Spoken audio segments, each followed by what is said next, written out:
Армысыздар, құрметті көрермендер. Қысқа әрі нұсқа. Әзербайжанның Қарабақта бастаған заңсыз әскери армян топтарын қарусыздандыру операциясы аяқталды. Яғни Әзербайжан 24 сағаттың ішінде өзінің алдына қойған міндеттерді ұрыс даласында толыққанды шеше білді деген сөз. Ұрысты аяқтауға байланысты ұсынысты Қарабақта орналасқан заңсыз әскери армян топтарының өкілдері Ресейдің бітімгерлік күштері арқылы Әзербайжан тарапына жеткізген. Осылайша олардың ұсынысын Баку қабыл алған. Қазіргі уақытта ұрыс қимылдары ақырындап тоқтап келе жатыр және келісімге сай Әзербайжанның уақыты бойынша 13 сағат 00 уақытымен ұрыс қимылдары толық тоқтауы тиіс. Жалпы Әзербайжан қандай талап қойған еді? Әзербайжанның қойған бірден-бір талабы ол Қарабақтағы заңсыз әскери армян топтарының толық қарусыздануы. Бұл мәселені алатын болсақ, армян тарапы толыққанды орындайтынын айтты. Яғни олар қаруын тастайды, Әзербайжанға қарсылық көрсетпейді. Бұл бір. Екіншісі, Әзербайжан Қарабақта орналасқан Арменияның әскери техникасы Қарабақ аумағынан шығарылу керек деген мәселені көтерді. Алайда бұл мәселеге байланысты екі жақты пікір айтылуда. Ереван бұл мәселені толыққанды түсінбейтінін жеткізді. Себебі Ереванның айтуы бойынша 2021 жылдың тамызынан кейін Қарабақта Арменияның әскери техникасы болған емес. Себебі Армения 2020 жылы жасалған үш жақты келісімнің аясында Қарабақтағы өзінің әскери техникаларын толыққанды шығарылғанын жеткізіп отыр. Дей тұрғанмен бұл талапта орындалды деп есептейік. Яғни талап бойынша әскери техника шығарылуы тиіс еді. Оны Қарабақтағы әскери заңсыз армян топтары шығарамыз деді, ал Армения ол Қарабақта техниканың болғанын мойындамай отыр. Үшінші мәселе ол Қарабақта орналасқан Таулы Қарабақ Республикасы деп аталатын әлемде бірде-бір мемлекет мойындамаған квази-мемлекеттік құрылымның жойылуы. Яғни осыған дейін ол жеке дара бір мемлекет ретінде, жеке дара субъект ретінде қызмет етіп келді. Сол арқылы Әзербайжанға қарулы қарсылық көрсетті. 44 күндік соғыста, бүгінгі қарулы қақтығыста соның бір нәтижесінде болған еді. Ендігі таңда ол болмайды.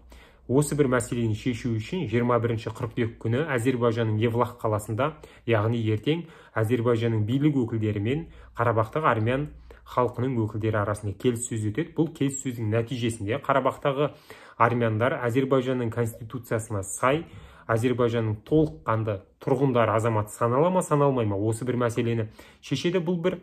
Әзербайжанда қалғысы келетін болса, ендеше олар Әзербайжанның заңына бағынуы тиіс, ал қалғысы келмесе басқа мемлекетке кетуге толыққанды құқыққа ие.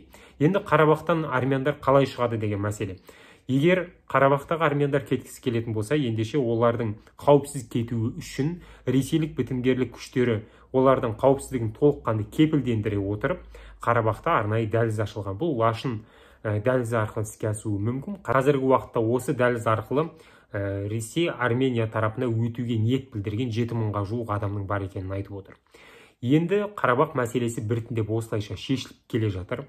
2023 жылдың соңына дейін Қарабақ мәселесі толыққанды шешілуі мүмкін. Алдағы уақытта әрине Әзербайжан мен Арменияның арасында әлі де дау туындататын мәселелер болады.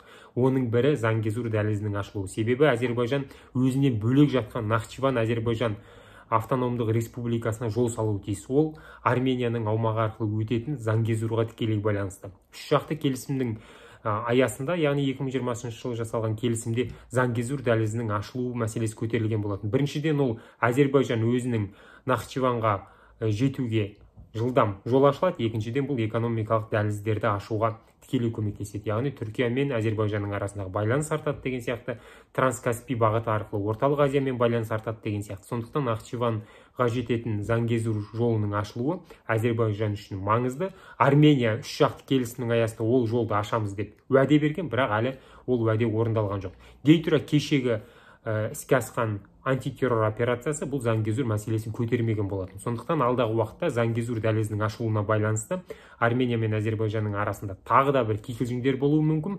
Алайда бұл Әзербайжан мен Арменияның арасында қарулы қақтығыс болады дегенде білдірмейді. Себебі Зангезур дәлізі қазіргі уақытта Арменияның аумағында орналасқандықтан бұл Армения аумағына жасалған агрессия болып саналатын еді. Ал Қарабақтағы қазіргі операция ол Әзербайжанның толыққанды жері болып саналатын аймақта өтіп жатқандықтан халықаралық заңдылыққа толық сай келеді.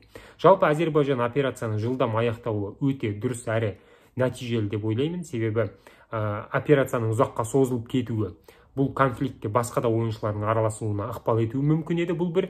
Екіншіден, операцияның ұзаққа созылуы батыс тарапынан Әзербайжанға санкциялық қысымдардың жасалуына әкеліп соқтыруы ықтимал еді. Сондықтан осы бір қауіп қатерлерді ескере отырып, Баку жылдам әрі нақты соққыларды жасай отырып, ұрыс саласында нәтижеге қол жеткізді деп айтсақ болады.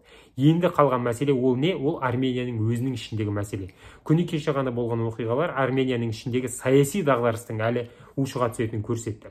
Кеше Ереванда екі ірі митинг болды. Оның бірі үкімет үйінің алдында, яғни олар Пашинянды төңкеріп тастағысы келетін күштер жиналса, екіншісі Еревандағы Ресей елшілігінің алдына жиналды. Олар болып жатқан оқиғалардың барлығына Ресей кінәлі. Ресейдің бітімгерлік күштері өз міндетін, миссиясын орындамады. Сәйкесінше Ресей бұл қақтығысқа тікелей қатысушы ретінде саналу тиіс деген өздерінің көзқарастарын білдірді. Және осы бір митингтегі айтылған сөздерге, ұрандарға назар аударатын болсақ, Арменияның бір топ белсенділері, армян халқының басым көпшілігі Ресейдің Армениядағы әскери базалардың шығарылуын қалайды. Сонымен қатар Армения мүше болып табылатын ОДКБ-дан, Евразестен шығып кетуге тиіспіз деген ұсыныстарды айтып отыр. Қазіргі уақытта Арменияның аумағында Ресейдің 102-ші әскери базасы орналасқан. Бұл әскери база Гюмрю және Ереван қалаларында орналасқан. Сондықтан алдағы уақытта егер Пашинян билікте қалатын болса, ендеше Пашинян ОДКБ-дан шығу мәселесін көтеруі ықтимал. Бұл бір.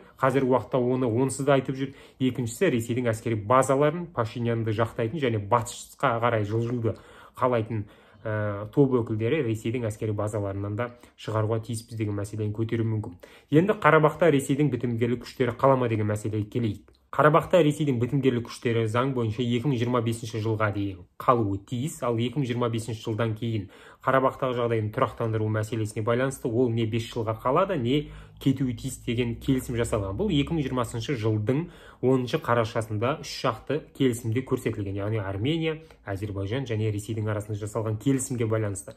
Алайда егер Қарабақта армян топ өкілдері мүлде қалмаса, Таулы Қарабақ Республикасы деп аталатын квазимемлекеттік құрылым жойылса, ендеше Ресейдің бітімгерлік күштерінің қалуының қажеттілігі де болмайды. Сондықтан алдағы уақытта Ресейдің бітімгерлік күштері Қарабақтан шығарылуы мүмкін. Ол үшін әрине Түркияның Мәскеумен қарым-қатынасы, Түркияның Әзербайжанды қолдауы және Түркияның Мәскеуге геосаяси ойындарда бір қатар қысым көрсетуіне тікелей байланысты болмақ. Сондықтан қазіргі уақытта бұл аймақтағы соғыс интенсивтілігі азайды деп айтсақ болады, бірақ конфликт толыққанды шешілді деп айтуға әлі ерте. Сау саламатта болыңыздар.